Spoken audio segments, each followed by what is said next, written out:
It's not much of an animal, but they haven't got far to ride. Yeah, I waited on them moving you some weeks. I can wait a while longer. Ready? Wonderful. I hope you'll forgive the secrecy. My employer particularly values discretion. My name is Mr. Horley, by the way. 6 months at Sisika Penitentiary, awaiting a hanging for a murder you did not commit. Must have felt a whole lot longer, my friend. You still seem strong, though. I mean, doesn't look like breaking all those rocks has left you entirely broken, in body or in spirit. I hope I am right about that. Rounding you folks up, and those sham trials, they were a disgrace. Made a mockery of the rule of law. Still can't quite believe they got away with it. Hey! Back here, please.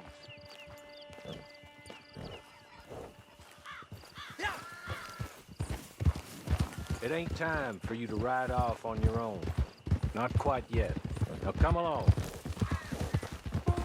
There's others convicted when you were. Came out breathing fire. Maybe you're like that too. Guess we'll see. Or maybe you just want to put it all behind you, forget you were in there at all. That would be fine, of course. You're just up here.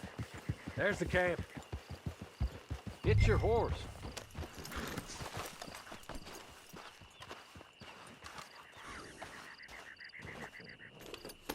Been a while since you saw a hitching post, huh?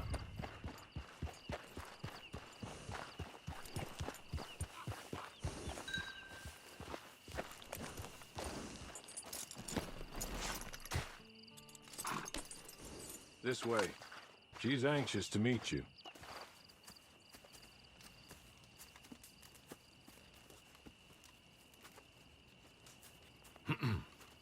Madam, we're back. Hello. Jessica Leclerc, how do you do? What did you tell him? Nothing, as we discussed. Thank you, Horley.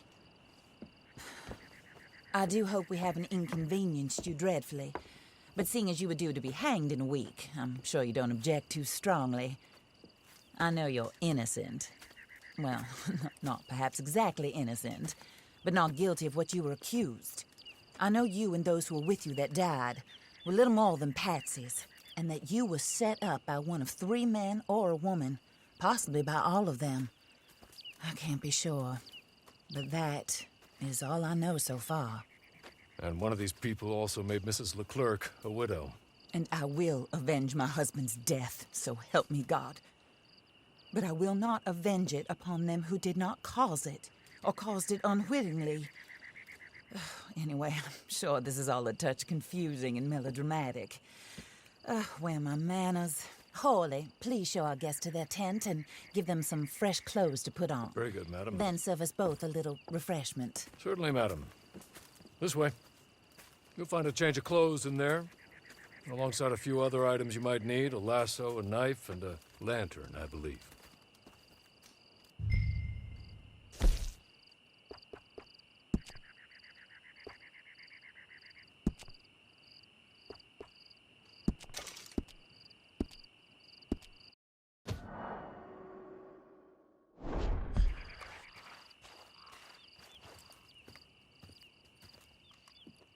That looks more comfortable.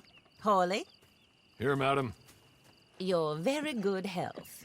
I suppose it beats dying, Mrs. Leclerc's husband was murdered by one of his business partners. And I intend to find out which one. Or rather, I intend for you to find out. And kill them. You're the only person I could possibly trust to do whatever it takes. Because you and your accomplices, you're the only other victims of their lies still alive. You see, you walked into the town at approximately the same time my husband was shot in the back, but by another gun, firing different bullets to those you possessed when you were arrested. These bullets, this was their mistake. You were rounded up and sentenced to death, all because you came to town and didn't talk too much and seemed like you were nasty. Anyway, here they are. The people who run Blackwater. Mr. Jeremiah Shaw, banker, real estate speculator, and crook. Mr. Amos Lansing, ranch owner, speculator, and crook. Mrs. Grace Lansing, his wife, society patroness, lover of the arts, crook, and my former best friend. Teddy Brown, her disgraced brother, outlaw, wanted man, and still in contact with them. All I ask of you is your help in finding out quite what happened. Mrs. Leclerc would like to help you get back on your feet. Get back to work. Whatever your work may be, I don't judge. You want to rob? Rob. You want to save innocent folk? Do that as well. But you need me just as much as I need you. I think we all understand each other. I hope we do. Good. I look forward to rewarding you for killing those who made me a widow. My husband was a true believer in this country and in the West. He was killed for greed. Foul greed when there's quite enough for everybody. I don't care what your scruples are as to killing. I will take the full burden of that sin upon my shoulders. Goodbye, for now. Then Hawley, go introduce him to nice Mr. Cripps. I think you'll like Cripps well enough. He's long past his prime, of course, but he hasn't gone entirely crazy just yet. And he will help you, better than most of his ilk. Cripps! Get up! Hello, partner. Harley. This is your new boss. Oh, pleased to meet you, partner. J.B. Cripps at your service. We'll pay to get your camp established. Mrs. Leclerc is a generous benefactor. And, where are we headed?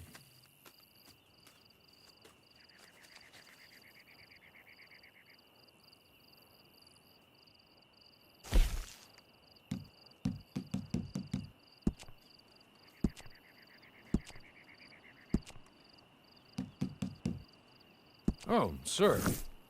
While Cripps is establishing your camp, perhaps you can go to the station and see the clerk, then head to see Clay Davies. He's a horse thief and not a terribly nice one. Then meet Cripps back at your camp. See you shortly, boss. Good luck.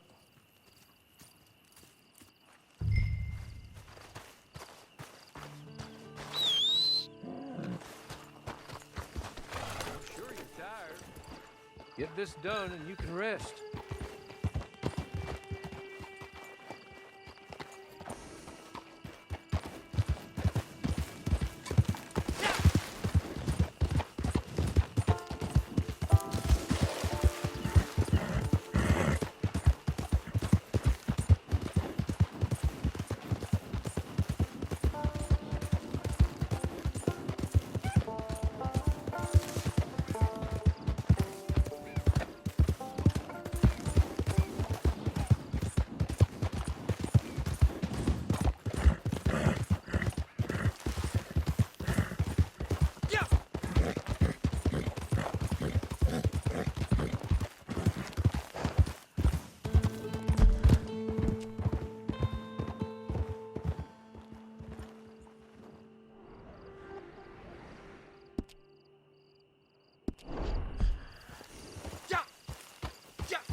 like you done hit your head.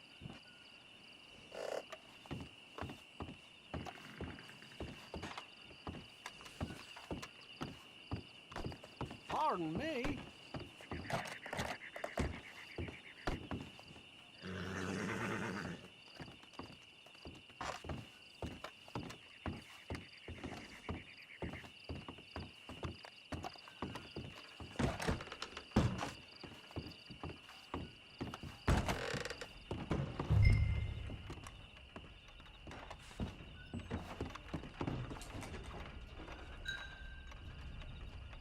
Hello.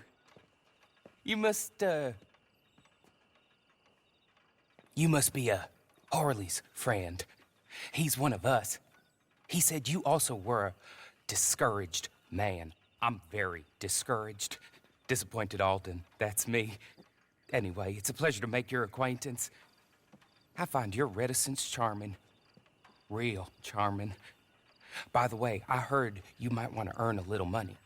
Well, some gentlemen have been robbing our stages, and they are not part of the club, if you catch my meaning.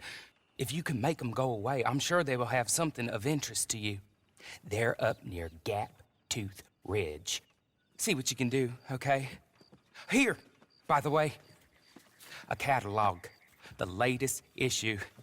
Just came into this armpit from a land more civilized. And if all works out, well, my colleagues and I move around these stations as needed. And all of us are very discouraged.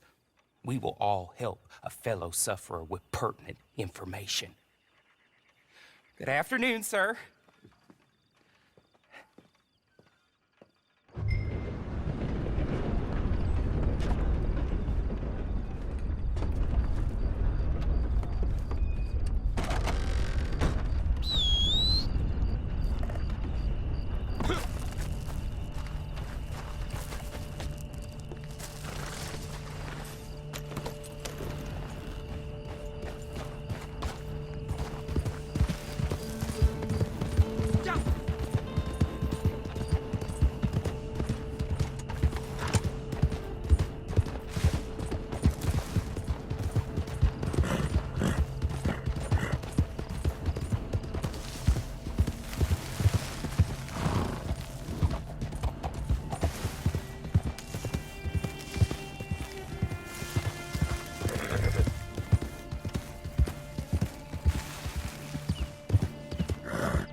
Here.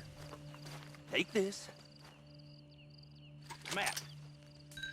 Just be kind. Don't kill me, please.